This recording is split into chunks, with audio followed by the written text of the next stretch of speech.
السلام علیکم زما خوږو کتونکو، زه نن تاسو سره په خپل چینل باندې شیر کوم د شامی کباب په جوړولو طریقه.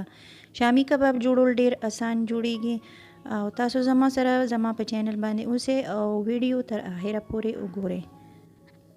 شامی کباب جوړولو د پاره چې مونږ ته د کومو سیزانو ضرورت دی نو دا 1 کیلو قیمه ده، یو بنډل شنه دنیا ده، پیاز 4 عدد دي، نیم کیلو چنا دال دي او شین مرچ او ادرک لہسن دا به مونږ په حساب سره پکې ملاو.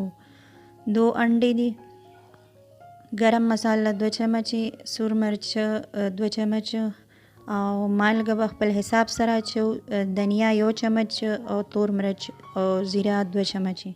دی کوکر کې 4 ګلاس اوبه ما واچولې او دی کې ما دا ټولې مسالې او قیمه او دال واچول او 20 منټه لپاره به دا زبان کم.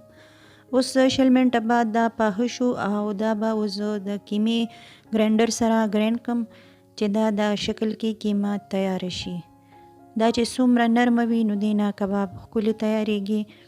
اخره کې به دې کې زه اوس دا 2 انډې میلو کم او لږه شان شنه دنیا ما ساتلې وه هغه مې ورکې میلو کړه.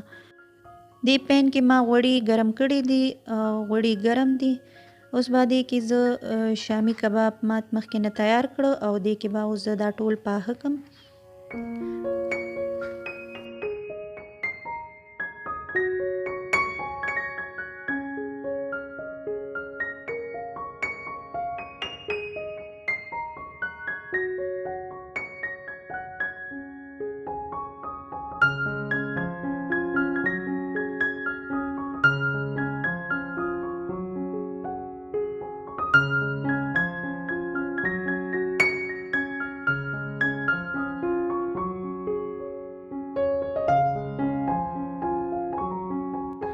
شامی کباب بالکل تیار دی او تاسو یې هم ټرای کړئ.